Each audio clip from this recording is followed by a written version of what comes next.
Good morning. કેમ છે બાળકો? મજા ને? સરસ. આપણે પાઠ 7 પૂરો થઈ ગયો છે, ચપટી વાગી. બરાબર છે? તો એમાં ગીત છે, ચપટી વાગી ચપટી વાગી રે. ઓકે, તો આ ગીત આપણે બધાએ પાકું કરવાનું છે. અને એક ગીત આપણે લીથોમાં સરસ મજાનું આપેલું છે, એ પણ આપણે પાકું કરવાનું છે.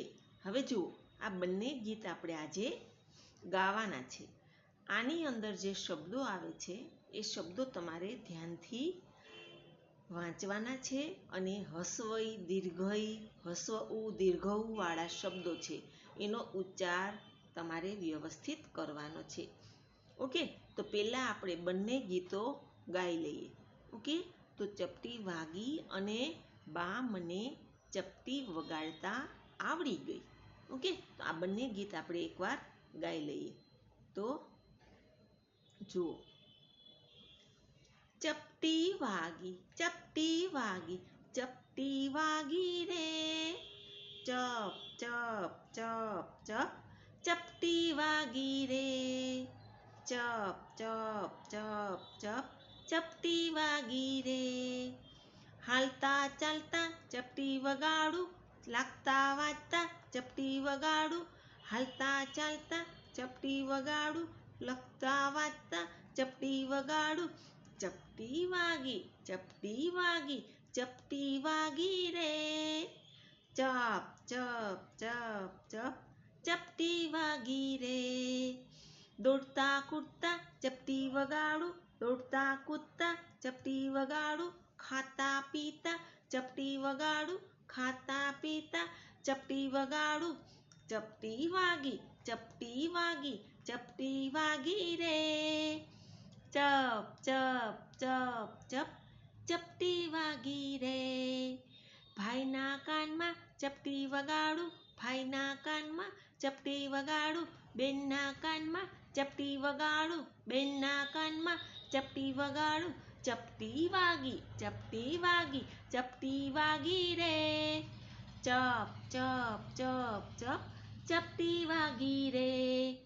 પપ્પાના કાનમાં ચપટી વગાડું, પપ્પાના કાનમાં ચપટી વગાડું, મમ્મીના કાનમાં ચપટી વગાડું, મમ્મીના કાનમાં ચપટી વગાડું.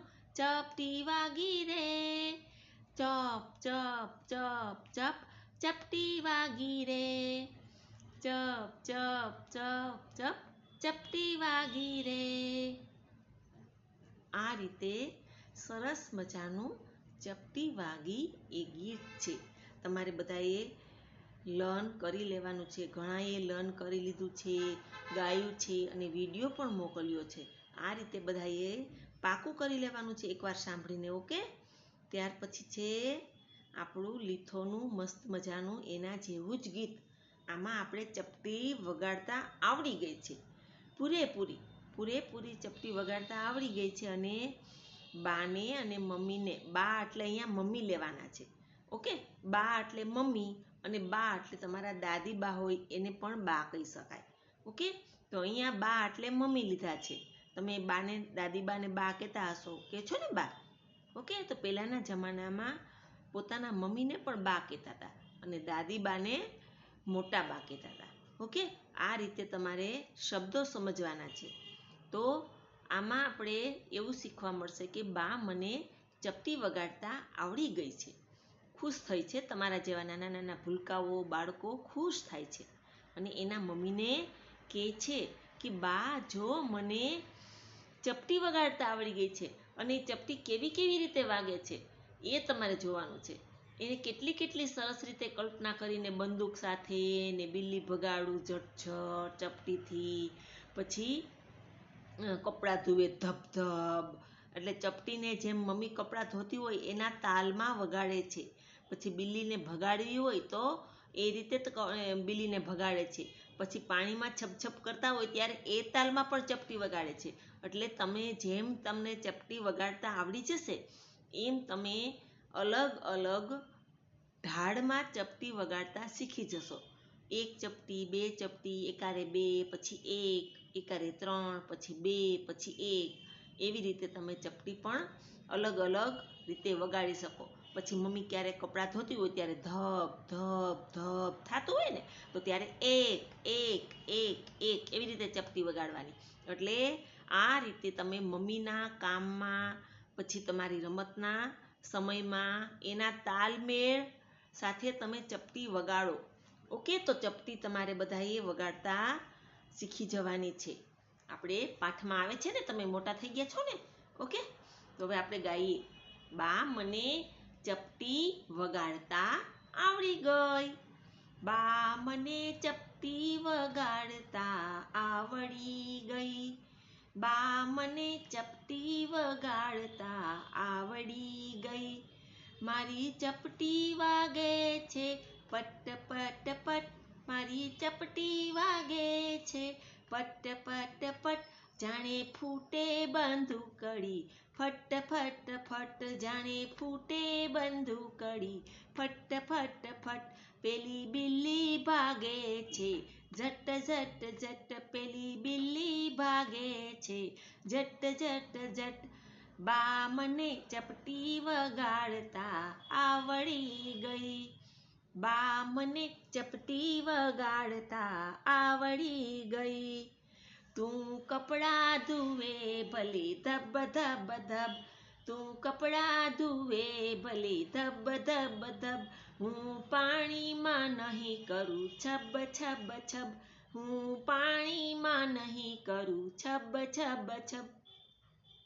મારી ચપટી ભીંજાય જાય ડબ ડબ ડબ. મારી ચપટી ભીંજાય જાય ડબ ડબ ડબ.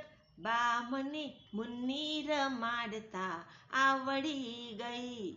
બા મને મુન્ની રમાડતા આવડી ગઈ. બા મને ચપટી વગાડતા આવડી ગઈ.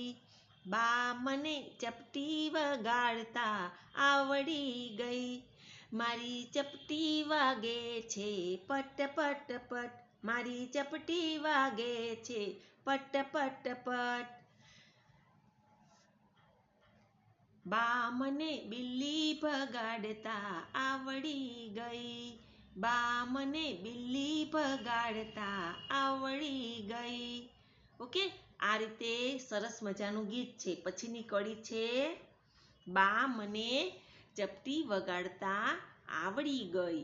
બા મને ચપટી વગાડતા આવડી ગઈ. બા મને મુન્ની રમાડતા આવડી ગઈ. બા મને મુન્ની રમાડતા આવડી ગઈ. નાની નાની બેબી હોય, નાનું નાનું બેબી હોય, એને મમ્મી પપ્પા આમ ચપટી વગાડીને રમાડતા હોય છે. તો તમે પણ ચપટી વગાડીને એની સાથે રમાડી શકો છો. મમ્મીને ને પપ્પાની સાથે તમે બાવને પણ રમાડી શકો. નાનું નાનું બાવ હોય ને, આપણા ઘરમાં હોય, આપણા આજુબાજુનું કોઈનું હોય, તો એને ચપટી વગાડીને તમને રમાડતા આવડી ગયું હોય એવી આ ગીતની અંદર વાત થઈ છે. તો જુઓ, દીર્ઘઈ વાળા શબ્દ મોટે ભાગે છે આમાં. જુઓ, બા મને ચપટી વગાડતા આવડી ગઈ. ચપટી. હવે જુઓ, ચપટી કયો ટી છે? અ આ ઈ. કયો છે? દીર્ઘ ઈ. ટ વત્તા દીર્ઘ ઈ એટલે ટને દીર્ઘ ઈ ટ. તો એનો ઉચ્ચાર લાંબો કરવાનો. ચપટી. ઓકે, આવડી ગઈ. ઈ પણ દીર્ઘ જ છે.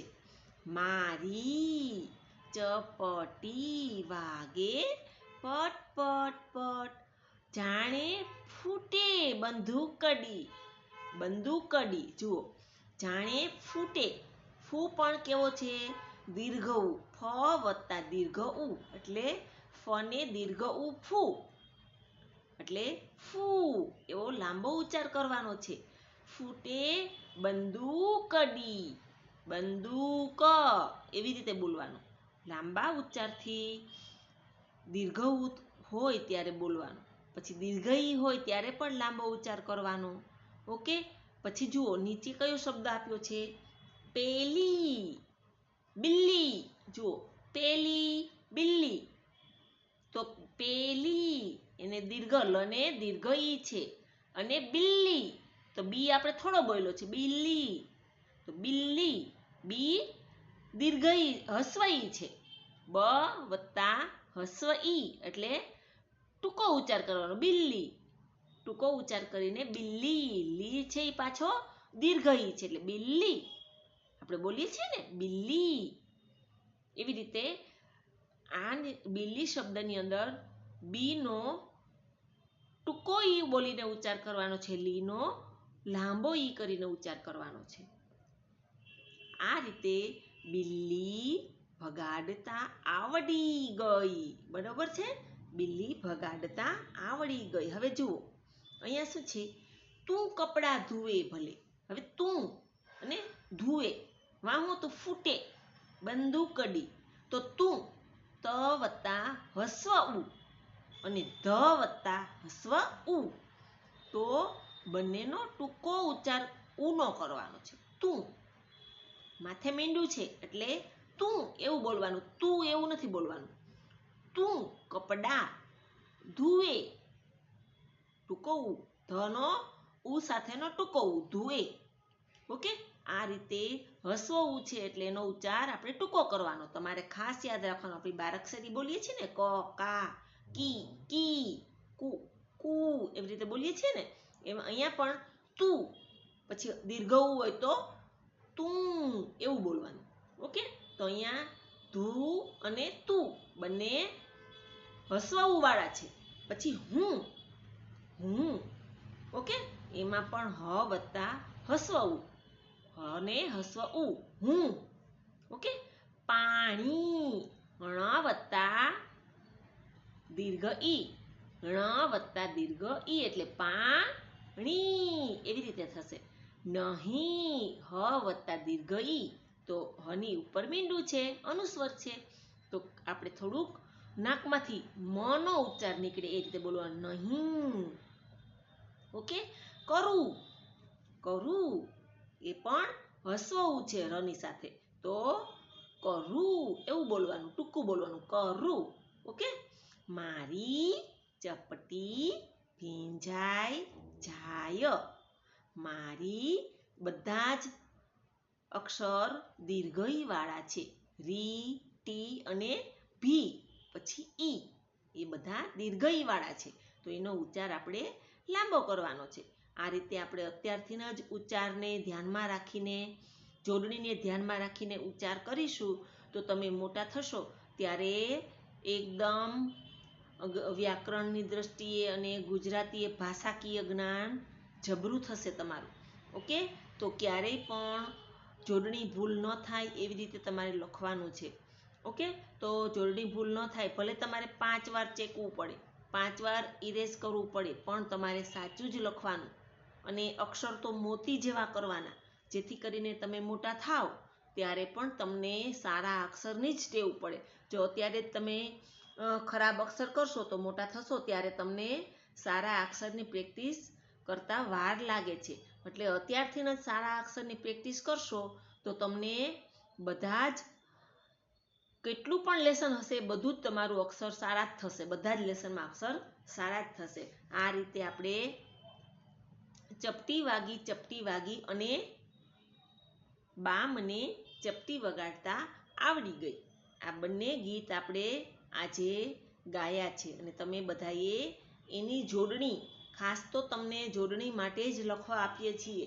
જોડણીમાં અનુસ્વર હોય, અલ્પવિરામ હોય, પૂર્ણવિરામ હોય, પછી આશ્ચર્ય ચિહ્ન હોય, પછી ક્વેશ્ચન માર્ક હોય, એટલે કે પ્રશ્નાર્થ ચિહ્ન હોય, એ બધા જ વિરામ ચિહ્નોનું ધ્યાન રાખીને તમારે જોડણી લખવાની છે. તમને ઘણીવાર પેપરની અંદર આવે કે અનુલેખન કરો, તો અનુલેખનનો મતલબ જ એ છે કે તમારી જોડણી ભૂલ નહીં કરવાની. જોડણી ભૂલ કરો તો તમારે તો જોઈને જ લખવાનું છે, જોઈને પણ શેની ભૂલ પડે. ઓકે, તો જોઈને તો બિલકુલ ભૂલ ન પડવી જોઈએ. આ રીતે તમારે તમારી જોડણીનું ધ્યાન રાખીને કવિતાઓ કે ગીતો લખવાના હોય છે અને પ્રેક્ટિસ માટે જ તમને લખાવતા હોઈએ છીએ, જેથી કરીને તમારે સારા અક્ષરની ઢબ પડે, સાચી જોડણીની ઢબ પડે અને અક્ષર પરફેક્ટ બને અને સ્પીડ વધે. થોડીક રોજે ઉતાવળ કરીને લખવાનું, જેથી કરીને તમારી ઉતાવળ એટલે કે ઝડપ વધે લખવામાં અને વારે વારે ચેકવું ન પડે. જો તમને લખવાની પ્રેક્ટિસ હશે તો જ તમે વારે વારે ચેકવું નહીં પડે, નહીંતર તમારે વારે વારે ચેકવું પડશે. ઓકે, તો આ રીતે તમારે બંને ગીત લર્ન કરી લેવાના છે. બાય.